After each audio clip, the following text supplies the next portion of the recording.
guruku tuh pernah bilang, katanya sang pencipta itu ada di setiap rasa takjub atau kayak wah, rasa-rasa yang sebenarnya aku rasain ketika aku berada di alam. Manusia itu suka keluar dari kodrat ya kan ya, kayak dia mengambil kayak lebih dari apa yang seharusnya. Sebenarnya alam itu tuh mampu untuk menyembuhkan dirinya sendiri. Cuman kan kalau misalkan kayak penyakit ya terus-terusan kan juga proses healing dia kan juga nggak bisa cepet kan. Makanya akhirnya itulah yang terjadi ketidakseimbangan yang mungkin kita bisa rasain sekarang.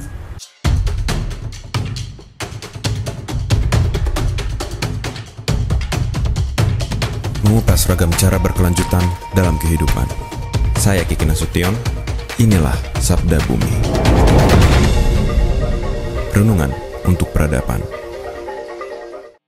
Apakah masyarakat urban masih punya harapan untuk membangun kembali koneksi dengan alam? Di sejarah peradaban manusia, kita bisa melihat bertani adalah salah satu komponen penting untuk menjaga keterhubungan antara alam dan juga sesama manusia.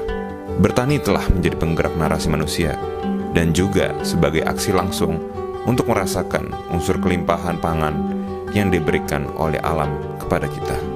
Di era yang menjunjung percepatan, hubungan dengan pangan mengalami degradasi. Kita lupa akan tradisi berkebun yang selalu dilakukan oleh nenek moyang kita. Tetapi, bisakah kita sebagai masyarakat kota kembali berkebun, khususnya di kota-kota besar, di mana lahan kosong semakin sulit didapat? Di episode ini, kita bertemu dengan Sarah dari Kebun Kumara, seorang petani urban di Jakarta. Kita akan bahas berbagai aspek permakultur yang menghormati alam dan juga mengeksplor apa arti dari menjadi seorang petani muda di wilayah urban. Halo semua, kembali lagi di Sabda Bumi, episode terbaru kita di Jakarta. Kali ini kita akan ngobrol dengan Sarah, atau biasa dipanggil Ara, dari Kebun Kumara. Kebun Kumara ini juga cukup unik ya, maksudnya semacam oase di tengah gurun gitu loh. Maksudnya apalagi di Jakarta kan, maksudnya kedekatan dengan alam ataupun orang pengen berkebun tuh cukup susah aksesnya gitu, dan harus jauh dari kota gitu kan. Tapi tiba-tiba hadir nih adanya Kebun Kumara kan. Mungkin boleh cerita sedikit nggak perjalanan singkat Kebun Kumara itu kok bisa ada gitu? Oke, jadi kalau Kebun Kumara sendiri kan sebenarnya kita kebun belajar kan. Kita tekadnya itu untuk mendekatkan kembali masyarakat, khususnya masyarakat kota itu dengan alam melalui kebun. Awal kenapa ini didirikan karena foundersnya itu ada 4 orang. Jadi mereka adik kakak sama suaminya sama iparnya. Mereka ngerasa bahwa kok kita sebagai masyarakat kota yang katanya terdidik tapi sebenarnya nggak pernah benar-benar tahu gimana sih cara ngerawat alam, gimana sih cara timbal balik sama alam. Akhirnya kita belajar suatu ilmu yang namanya permakultur. Jadi ada yang belajar di Jogja, ada yang di Salatiga. Jadi permakultur tuh lebih kayak artinya singkatan dari permanen agrikultur atau permanen kultur. Jadi gimana kita merawat sesuatu, merawat budaya, merawat tanah agar secara permanen gitu. Berarti kita tanpa belajar kimia dan tanpa kimia, dan sebenarnya gimana kita mendesain sesuatu gitu, mendesain alam agar lebih terintegrasi dan lebih sustainable aja gitu. Permakultur ini sebenarnya adalah ilmu yang sudah diterapkan oleh masyarakat adat, atau sebenarnya ilmu yang udah diterapin sama nenek moyang kita. Bener. Gitu. Nah akhirnya kita ngerasa bahwa kenapa ya kok harusnya kan ilmu seperti ini bisa diakses oleh siapapun. Akhirnya dibuatlah kebun belajar di kota sehingga orang tuh nggak perlu jauh-jauh belajar keluar kota, tapi juga bisa belajar di Jakarta. How do you first start connecting to nature gitu? Maksudnya apa sih turning point tiba-tiba seorang Ara tuh bisa dekat dengan alam dan pengen memulai gerakan ini? Dari dulu itu tuh emang udah seneng sama alam, karena mungkin kan keluarga aku kan juga kalau misalkan kayak pergi segala macam itu kayak ke gunung, terus misalkan ke pantai apa segala macam gitu. Karena kalau menurutku aku tuh ngerasa bahwa alam itu kan apa adanya gitu kan, kayak banyak banget kayak, jadi kita tuh mungkin kalau ada di alam itu tuh ngerasa kayak diterima gitu loh. Orang bilang kan banyak banget kalau di luar negeri tuh kayak ada terapi di alam gitu. Ya mungkin karena sebenarnya gimana ya, kayak suasana alam tuh kayak ngebuat lo jadi tenang atau terapeutik aja gitu. Nah aku tuh nyasar ke kebun itu awalnya bukan karena aku punya ketertarikan terhadap kayak bercocok tanam segala macam, itu sama sekali tuh awalnya tuh bukan itu. Jadi apa tuh yang membuat? Karena aku awalnya tuh karena suka dengan alam itu, jadi aku selalu kayak, jadi dulu sebelumnya itu aku tuh kerja kayak di NGO, itu fokusnya air sama sanitasi. Nah habis itu aku resign tuh aku travel keliling Sumatera sebulan. pulang-pulang kan kere ya. Nah begitu kere tuh aku mikir kayak kenapa ya kok kalau di kota itu kita itu kayak selalu sistem tuh menciptakan untuk kita selalu kayak konsumtif, kayak beli gitu. Kesannya kalau kita nggak punya uang itu kita nggak bisa hidup. Sedangkan selama aku traveling kayak aku ke masyarakat adat Mentawai, aku ke desa-desa di Nias, mereka dibilang katanya maksudnya mereka kan kalau misalkan dikategorikan misalkan miskin, tapi kok mereka tetap bisa hidup gitu, kayak dari pangan mereka, terus misalnya dari kayak kebun mereka, aku tuh bahkan bisa disuguhin daging, disuguhin sayur, makan di sana gitu. Jadi aku mulai bertanya-tanya aja sebenarnya asal usul makanan dari mana, asal usul sampo yang kita pakai, sabun apa segala macam tuh dari mana gitu. Tahun 2017 Kebun Kumara tuh lagi open volunteering untuk kayak buka untuk ngegarap lahan sayur organik dia. Nah akhirnya aku mikir kayak oh yaudah deh aku start as a volunteer. Jadi aku di sana tuh bener-bener kayak nyangkul ngangkat kayak ngangkat kayak silinder 11 kilo, terus kayak garap bener-bener yang tadinya tuh kayak itu tanah tadi tempat kayak pembuangan sampah, aspal tuh digarap bener-bener, abis itu kayak dimasukin tanahnya segala macam. Nah sambil aku memaknai kembali sebenarnya hubungan dengan alam tuh, manusia dengan alam tuh sejatinya kayak gimana sih gitu loh sebenarnya. Jadi timbul pertanyaan-pertanyaan. Iya gitu kayak sebenarnya karena kalau di kota itu kan kita bener-bener terputus dari alam ya. Maksudnya kita cuma baru bisa ke alam tuh misalnya ya kalau keluar kota segala macam gitu kan. Nah akhirnya dengan berkebun itu aku mulai untuk meredefinisi kembali makna-makna atau kayak ya hubungan manusia dengan alam tuh sejatinya tuh seperti apa gitu. Guruku tuh pernah bilang katanya Sang Pencipta itu ada di setiap rasa takjub atau kayak wah gitu, dan itu sebenarnya rasa-rasa yang sebenarnya aku rasain ketika aku berada di alam. Kayak misalkan lagi di hutan mana atau kayak lagi duduk di tepi pantai gitu. Jadi sebenarnya aku melihat kayak aku tuh berkebun kayak terhubung kembali dengan alam tuh sebenarnya lebih kayak medium aku untuk selain timbal balik adalah untuk terhubung kembali dengan Sang Pencipta gitu. Jadi mungkin bukan sebagai kayak eco warrior apa segala macam gitu-gitu ya. Jadi berkebun ini lebih kayak mediumku untuk terhubung kembali dengan Sang Pencipta. Ketika berkebun itu bukan cuma sekedar tentang kayak nanam atau panen, jadi tapi juga gimana kita merawat tanah, gimana kita merawat kehidupan yang ada di ekosistem. Karena kan yang ada di kebun itu nggak cuman manusia loh, maksudnya bukan cuman manusia yang butuh makan panen dari sebuah kebun, tapi ada kehidupan lain juga. Misalnya kayak binatang-binatang yang tadinya misalkan dianggap hama, kayak misalnya ulet atau kayak kutu-kutuan gitu kan. Dan mereka tuh ada fungsinya sebenarnya gitu. Ada, makanya kayak suka atau nggak suka, semua makhluk hidup di dunia ini tuh pasti punya manfaat. Cuma kayak kita aja yang belum tahu sebenarnya manfaatnya apa. Bahkan kayak binatang yang dianggap hama, misalnya kutu-kutuan, itu dia punya manfaat sebagai makanan untuk predator di atasnya gitu. Cuman kan ya, jadi kalau mungkin karena kita di kota gitu kan, nggak biasa ngelihat kayak binatang serangga. Jadi begitu ngelihat udah dianggapnya hama, pinginnya kayak dibunuh aja. Ulet sedikit aja tuh tiba-tiba langsung kayak pingin kayak bunuh mati gitu kan. Cuman sebenarnya konsep hama itu terjadi ketika suatu populasi itu membludak. Benar. Kalau satu populasi itu sampai membludak, berarti ada yang nggak seimbang di dalam ekosistem nih. Entah kayak ada yang kelebihan nanemnya atau ada yang kekurangan nanam sesuatu gitu. Mereka itu sebenarnya nggak rakus. Karena misalnya nih, aku waktu itu nanam bunga matahari. Jadi kalau kita nih di kebun, kita tuh nanam mencoba untuk meniru ekosistem hutan. Karena kalau di hutan kan nggak ada yang satu aja, pasti semuanya beragam. Itu tuh punya fungsinya masing-masing. Kita nanam ada tanaman-tanaman yang fungsinya misalnya untuk emang dimakan. Ada yang fungsinya untuk mengattract binatang. Ada yang fungsinya justru kayak binatang nggak suka gitu. Nah, yang salah satunya waktu itu yang kita tanam itu biasanya bunga matahari, karena dia tuh kayak salah satu insect attractant. Kalau kamu lihat di bunga matahari, itu tuh yang nempel pasti banyak.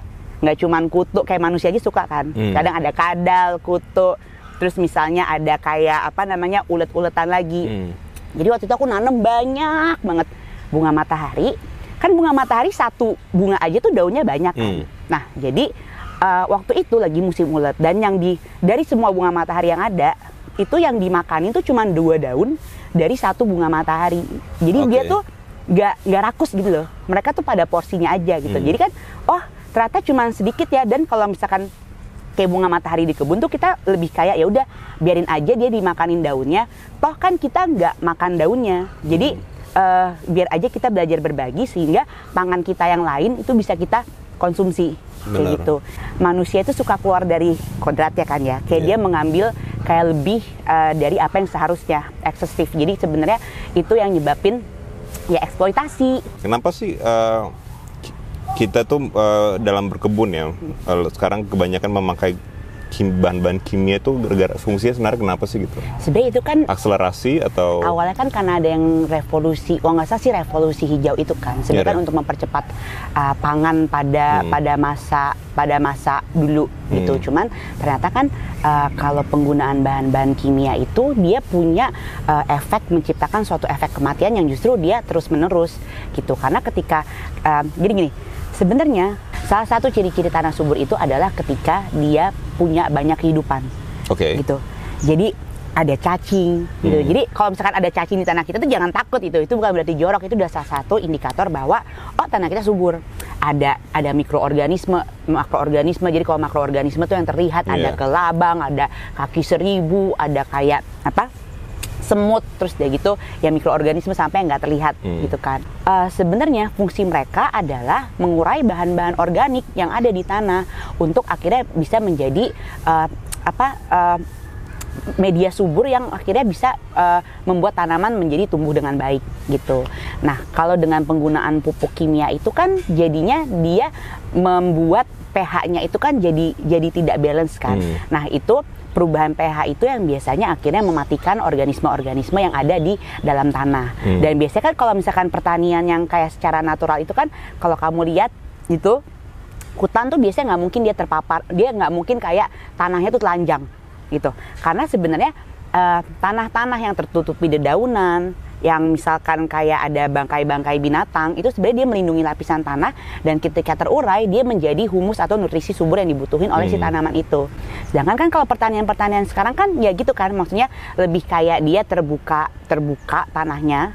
Terus kalau misalkan kayak ditutupin mulsa atau pelindung tanah, itu sebenarnya fungsinya mulsa itu sebenarnya untuk melindungi tanah gitu ya. Itu biasanya lebih kayak penggunaan kayak bahan-bahan kayak plastik. Jadi kalau di pertanian sering lihat kan itu juga sebenarnya untuk fungsinya ngelindungin tanah. Tapi kan jatuhnya jadi nggak ada bahan-bahan organik lainnya yang sebenarnya bahan-bahan organik lain yang tumbuh yang akhirnya bisa diurai sama si binatang-binatang ini gitu. Nah, jadilah akhirnya si binatang-binatang ini jadinya mati, udah nggak ada kehidupan di dalam tanah, terus nggak ada yang kayak menopang si tanamannya secara natural. Itu biasanya sebenarnya jadi itu lebih rentan penyakit, lebih rentan terserang hama. Nah, akhirnya tuh nanti dia ngebuat kayak tanamannya tumbuh istilahnya ya kerusakan pada tanaman, sehingga ketika dia dipanen pasti dia ditambahin lagi misalkan penyedap atau perasa atau misalnya pengawet, lebih kayak gitu. Makanya menimbulkan siklus kematian yang terus menerus kayak gitu. Dan ternyata kayak satu ya misalnya ada ulat yang atau yang dibilang hama ini menghilang, semua itu ngaruh ke semuanya gitu kan. Makanya kalau misalkan sebenarnya tanahnya udah baik, dia itu bisa menghidupi dirinya sendiri. Lihat aja hutan kan, kalau kamu lihat hutan nggak ada yang nanemin, nggak ada yang mupukin, tapi kok bisa ya dia tumbuh kayak lebat, dan bahkan hampir 90% kayak ekosistem atau kehidupan di hutan itu tuh bisa memenuhi dirinya sendiri. Intervensi manusia sebenarnya yang membuat ini. Sebenarnya selama intervensi itu ada pada kadarnya, sebenarnya masih nggak apa-apa, cukup, balik lagi ke cukup gitu. Cuman kan ya itu ya perilaku berlebihan itu yang akhirnya mengeksploitasi dan ngebuat jadi nggak balance. Sebenarnya alam itu tuh mampu untuk menghil atau menyembuhkan dirinya sendiri. Cuman kan kalau misalkan kayak penyakit ya terus-terusan kan juga proses healing dia kan juga nggak bisa cepet kan. Makanya akhirnya itulah yang terjadi ketidakseimbangan yang mungkin kita bisa rasain sekarang. Aku pengen tahu juga sih, maksudnya kan Ara kan udah cukup lama berkebun gitu kan, dan mempelajari tentang ekosistem, kesinambungan dan siklus alam gitu kan. Ada nggak impact ke your daily life gitu? Maksudnya nggak cuma untuk berkebun, tapi ke how do you see manusia, ke kehidupan sehari-hari dengan sosial gitu. Ada semenjak mulai intens berkebun, ada sesuatu yang berubah kah? Berkebun kayak tadi aku bilang ya, ternyata berkebun itu bukan cuma sekedar soal kayak nanem dan panen, tapi banyak banget manfaat yang dikasih dari mulai kayak fisik, emosional, spiritual menurutku. Karena kalau fisik itu kan kita kan kalau berkebun kita bersentuhan kembali dengan tanah, kita bersentuhan kembali dengan matahari gitu kan. Katanya itu kan kalau di luar negeri itu udah banyak yang riset-riset yang bilang bahwa berkebun itu bisa membantu untuk menurunkan kayak level of anxiety atau stres. Nah, kalau misalkan di tanah itu sebenarnya ada suatu bakteri yang namanya Mycobacterium. Dia itu punya fungsi untuk nge-trigger hormon serotonin yang ada di tubuh yang itu tuh bikin happy sama relax. Makanya kalau kayak lagi ada pelatihan pun orang tuh paling seneng, kok ternyata main tanah tuh seru ya, apa segala macam ya. Terus udah gitu segala panca indera kita kan distimulus kan. Misalnya kayak mata, kita ngeliat warna gitu. Masing-masing tanaman dia punya bau, dia punya harum gitu, dia punya harum yang sifatnya tuh terapeutik, kayak misalkan mint atau misalkan kemangi, semuanya tuh punya bau gitu. Kalau aku ngeliatnya banyak banget pembelajaran di kebun yang bisa dibawa ke dalam konteks sosial. Misalkan kayak tentang prinsip keberlimpahan gitu. Jadi kalau keberlimpahan itu aku ngeliat nih, kita nanam cuma satu benih. Benih itu kecil banget ya, tergantung tanamannya ya. Kayak benih itu kecil banget. Tapi kalau kita bener-bener rawat, kita bener-bener kayak berbagi adil tuh, jadi nggak cuman kita ngambil aja, tapi kita juga memenuhi hak-hak tanaman ini kayak hak-hak tanamannya kan. Itu menarik sih, aku suka kata itu. Lebih kayak kan lo untuk kayak mengkonsumsi, untuk dia tumbuh baik, haknya harus terpenuhi apa? Airnya, kebutuhan mataharinya apa, tanahnya kayak gimana gitu kan. Nah, jadi ketika kita memenuhi hak-hak dia, terus dia bisa tumbuh secara baik gitu ya. Itu tuh bukan cuman kayak dia tuh akan memproduksi secara berlimpah, dari mulai kayak daunnya, dari mulai kayak benihnya. Dari satu benih kamu nanam dulu, dia kayak ngasilin beratus-ratusan benih lainnya.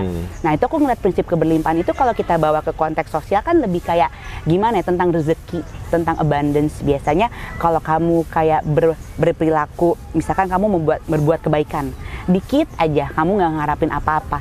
Kadang tuh kayak kebaikan tuh datang dari berbagai macam berbagai cara, terus nggak tahu dari mana, dan biasanya tuh dibalikin lagi, kayak misalkan kayak berlimpah-limpah gitu. Dan kita maksudnya, aku juga ngeliat ternyata setelah berkebun tuh ternyata keberlimpahan itu atau rezeki bentuknya tuh nggak hanya uang gitu loh, tapi keberlimpahan tuh bentuknya tuh banyak banget. Jadi nggak hanya disempitkan ke dalam suatu yang angka gitu. Sama tentang itu tadi, kalau yang aku suka banget ekosistem itu ngajarin tentang balance. Kayak misalkan kan kalau di tadi kan kalau ada hama, kalau ada hama di dalam ekosistem itu berarti ada sesuatu yang nggak balance gitu kan. Berarti ada yang kelebihan nanam sesuatu atau ada yang kekurangan nanam sesuatu. Nah, itu juga bisa aku maknai dalam gimana aku mengolah emosi gitu. Jadi menurut aku tuh biasanya aku tuh paling berfungsi secara optimal tuh ketika aku bisa balance, ketika aku bisa netral gitu kan. Tapi kan kadang manusia kan kadang kayak kalau seneng banget gitu, kayak nggak mau lepas dari seneng, pinginnya attach gitu kan. Tapi kalau kita suffering, kayak aduh pingin lepas dari situ. Sedangkan kan itu kan biasanya yang bikin suffering itu kan attachment kita terhadap rasa-rasa yang menyenangkan. Tapi juga kita ingin sesuatu yang nggak mengenakan itu berlalu kan. Nah, itu aku belajar dari alam gimana caranya untuk membalance itu lagi dengan kayak this too shall pass. Kayak alam pun maksudnya mengajari tentang konsep this too shall pass, bahwa yang tadi jadi benih akhirnya mati lagi, tumbuh, mati, kemudian bisa jadi benih lagi. Jadi siklus sirkular. Sama kayak ya itu sih ya, maksudnya kalau spiritual tuh lebih kayak gimana akhirnya kamu melihat kebesaran-kebesaran kayak ilahi yang termanifestasi dalam sebuah kebun atau alam. Alam tuh kaya banget ya. Bener. Kayak menurut aku tuh alam tuh kayak guru tertua sih menurutku. I wanna know sih, maksudnya what's the biggest challenge selama ini, kayak kan let's say lah, maksudnya ini kan kita fokus kebun Kumara adalah kan sebenarnya kan educate orang kota pada akhirnya kan. What's the biggest challenge, kayak how do we kayak mengeducate orang-orang kota ini bisa kembali ke alam? Ini aku ngomong sebagai aku pribadi ya. Mungkin kayak ini juga yang ngebuat aku jadi belajar bahwa ternyata nggak gitu sih gitu. Dulu tuh aku sangat kayak lakukan perubahan gitu. Vokal banget lah gitu. Kayak intinya kayak kenapa aku juga tertarik dengan pengembangan masyarakat, karena sebenarnya pingin ada kontribusi itu kan. Cuman ternyata aku belajar, maksudnya ya kembali ya ketika aku memaknai lagi dengan hubunganku dengan alam, aku belajar bahwa ternyata merubah hati manusia itu bukan ranah manusia, karena itu kan pemberian ya, kayak hati berubah itu kan pemberian. Tapi akhirnya aku belajar adalah yang bisa aku lakukan adalah walk the talk gitu, karena perubahan paling efektif itu adalah bukan ketika aku kayak ini gini bagus, ini yang bener tuh kayak gini, bla bla bla shalala gitu kan. Karena sebenarnya ketika orang nggak ngerasa itu penting buat dia, mereka nggak akan ngerasa ada yang harus diubah gitu. Akhirnya yang kulakukan, yang juga aku terinspirasi awalnya aku kenapa volunteering di Kebun Kumara adalah karena orang-orang di sini itu tuh melakukan gitu. Jadi kan mereka mengolah sampah dia jadi kompos, mereka memilah sampah dia, terus kemudian kayak mereka menanam, mereka panen, mereka mencoba untuk menerapkan prinsip-prinsip permakultur yang diajarkan. Nah, justru aku ngeliat bahwa itu tuh ketika kita melakukan sesuatu, orang tuh malah jadi terinspirasi untuk melakukan. Jadi yang kita lakukan hanya kayak doing. Nah, nanti orang yang terinspirasi dia akan datang dengan sendirinya gitu loh. Jadi kalau aku melihat ternyata ya perubahan yang paling mungkin adalah ketika kita melakukan dan orang terinspirasi, mereka akan tergerak untuk melakukan itu juga. By action gitu yes, ya. Dan aku temukan juga challenge-nya ini ya, maksudnya di kota itu emang maksudnya kalau untuk masyarakat urban salah satu komponen utama kita bisa dekat dengan alam ya berkebun, growing your own food gitu, dan membangun hubungan untuk kembali ke alam kan. Tapi at the same time di kota itu juga kita lahan sangat sedikit ya gitu, dan maksudnya kita kalau case-nya masyarakat adat kan mereka punya wilayah adat yang luas. Nah di kota kan kita lahan dikit, apalagi Jakarta juga kalau mau bikin kebun juga mahal banget beli tanah gitu kan. So how do you see the challenge in the future gitu ya, maksudnya untuk kita? Kalau ini yang biasa kita ajarin di pelatihan-pelatihan kita, biasanya sebenarnya jangan berkecil hati, karena sebenarnya selama masih ada akses matahari, air, sama tanah, itu berkebun sebenarnya bisa dilakuin dimanapun gitu. Kalau kita nggak punya lahan, ya udah kan berkebun bisa di pot-pot kayak gitu. Terus atau enggak misalnya kayak kalau tanahnya nggak ada, sekarang kan kalau bisa kita ngeracik tanah sendiri ya. Bener. Di tukang tanaman kan sebenarnya bisa dibeli kan medianya, kita bisa ngeracik di situ. Nah kayak waktu itu kita punya kayak klien landscape yang tanahnya dia nggak punya tanah sama sekali, jadi dia kayak blok-blok gitu.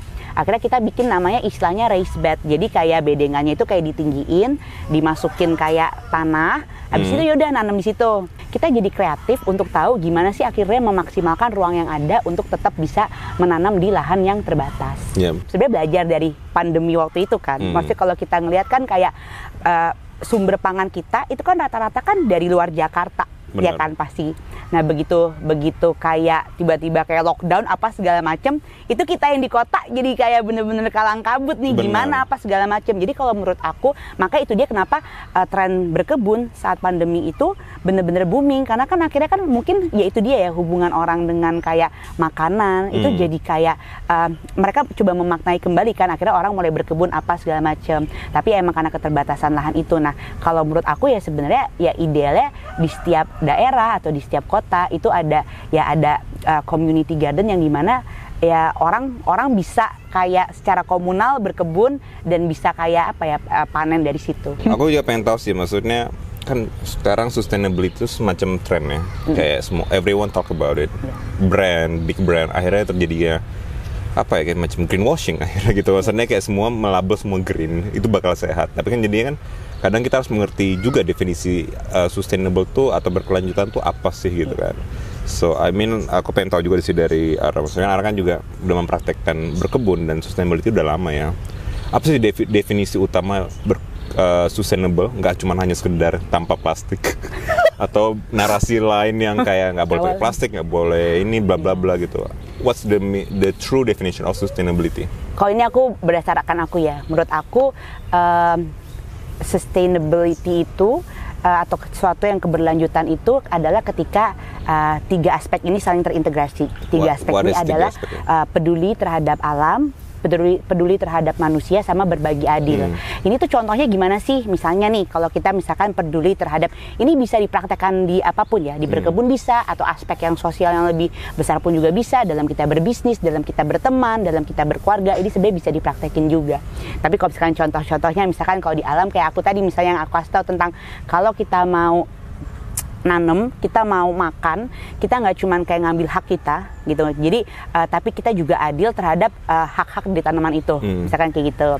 Atau misalkan kamu pengen pelihara binatang gitu kan, atau misalkan kamu pengen pelihara ayam gitu kan.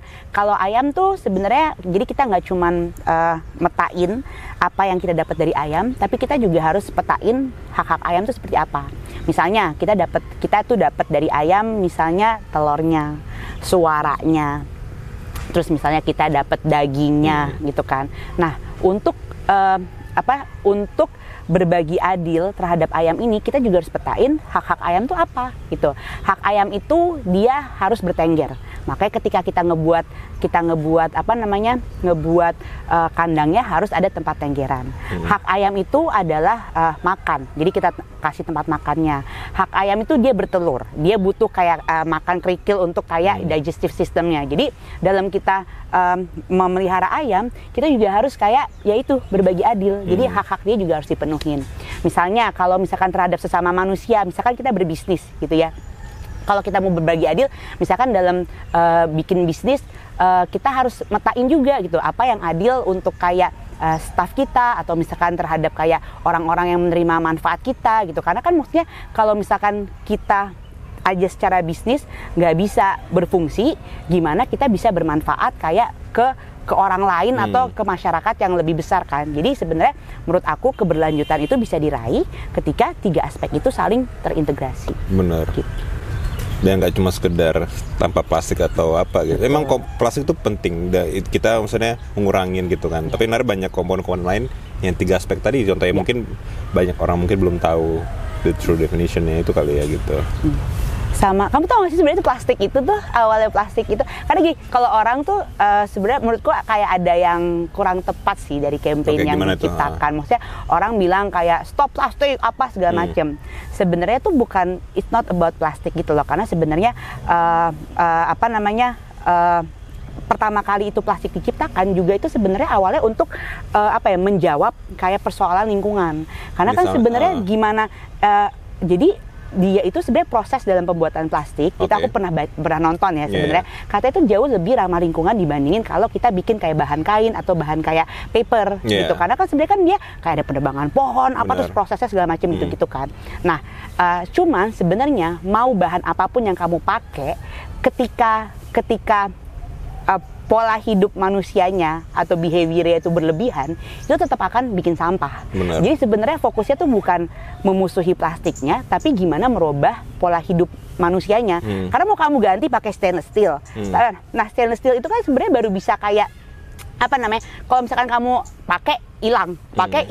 Mungkin nanti 50 tahun ke depan bukan plastik yang ada di situ, tapi kayak sedotan stainless steel itu kan. Jadi sebenarnya kalau menurutku, kalau kita mau kayak meminimalisir adanya sampah itu lebih bukan tentang bahan apa, maksudnya itu juga jadi fokus, tapi yang paling utama menurutku adalah gimana merubah pola hidup yang secukupnya itu. Benar. Gitu.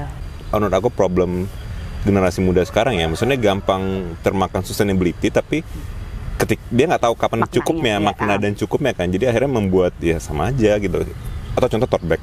Iya, banyak banget, kayak di rumah tuh banyak banget, kayak bukannya harusnya itu dipakai lagi ya gitu kan. Atau cukup satu doang sebenarnya gitu kan. Iya, sebenarnya ya makanya gimana kita memaknai ya, maksudnya ya bahan juga matter, tapi sebenarnya lebih kayak gimana pola konsumer kita jadi konsumtif itu sebenarnya yang ya itu tadi ya, maksudnya nyiptain jadi permasalahan sampah itu kan. Makanya kan kalau misalkan kita sebenarnya ingin beli sesuatu ya harusnya dikaji lagi, kayak sebenarnya kita butuh apa enggak sih gitu kan. Terus kalau misalkan butuh kayak sebenarnya ini masih ada nggak di rumah, atau ada bisa bahan substitusinya kayak apa gitu kan, atau misalnya kayak bisa nggak ini dipinjem dulu, atau misalkan kalau baju rusak, atau lebih gimana kita merepair sesuatu dan menahan diri untuk kayak nggak ngikutin tren yang sebenarnya kita tuh nggak butuh banget gitu. Tapi itu juga suatu latihan ya, maksudnya kayak aku juga aku juga baru bisa melihat itu kan ketika kayak ketika memaknai lagi sudah hubungan dengan alam tuh kayak gimana. Kayaknya kunci utamanya yang aku pelajari makna ya. Maksudnya kalau selagi masyarakat urban tuh kalau belum menemukan makna manusia dan makna keseimbangan itu, belum menemukan arti itu gitu kan, ya kita bakal susah sustainable gitu ya. Ya karena mungkin mereka belum melihat kayak pentingnya tuh seperti apa sih gitu kan. Ya karena itu tadi, kalau di kota kan mereka terputus dengan alam. Kan. Jadi hubungan mereka dengan alam itu nggak hangat karena nggak ada medium-medium yang bisa ngebuat mereka mereconnect lagi kayak hubungan mereka dengan alam dan menemukan sejatinya seperti apa.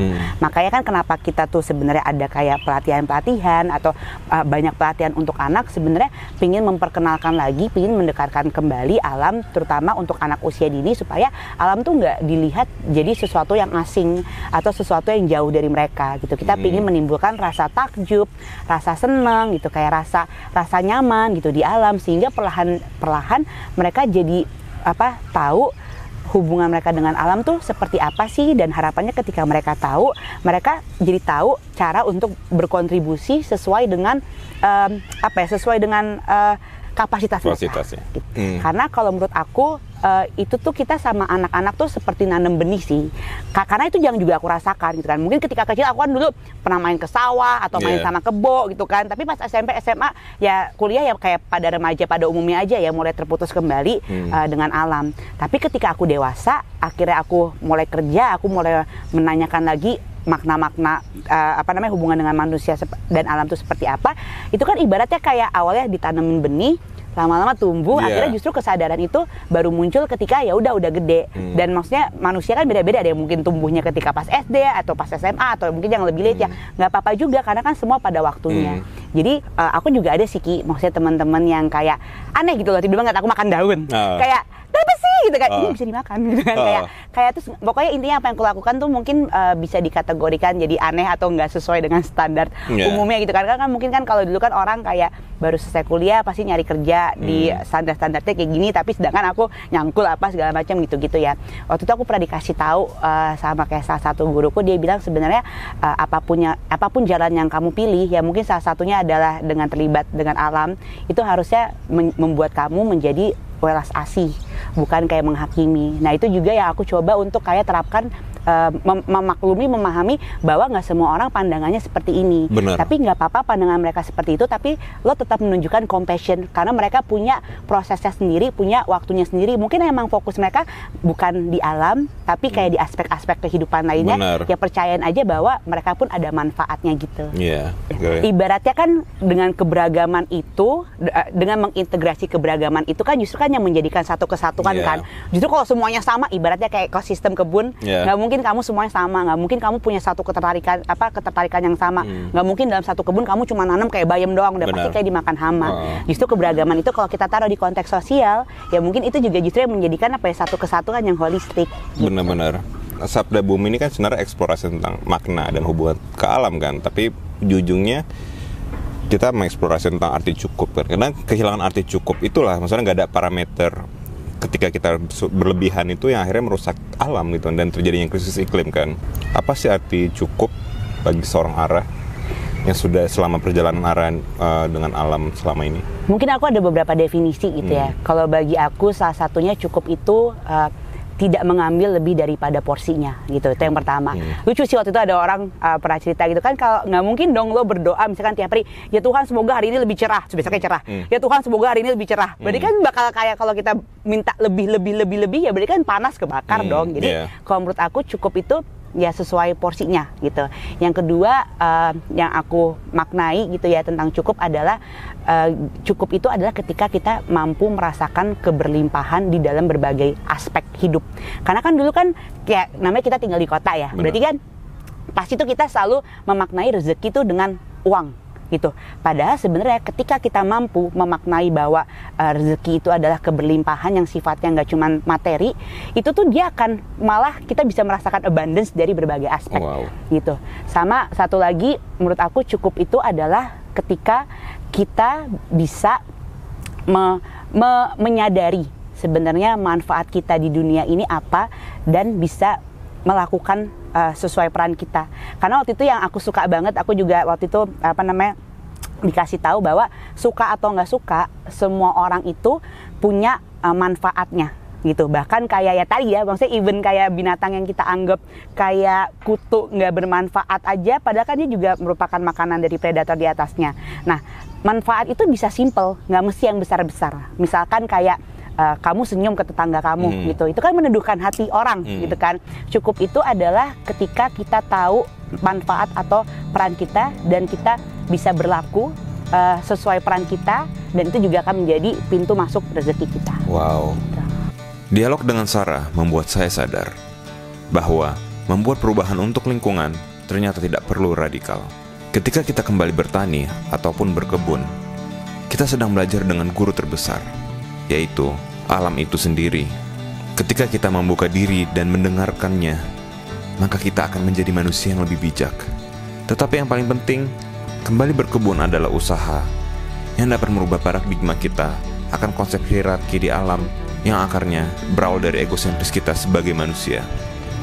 Mungkin pada akhirnya, tidak semua masyarakat urban dapat merubah gaya hidup mereka menjadi seorang petani kota.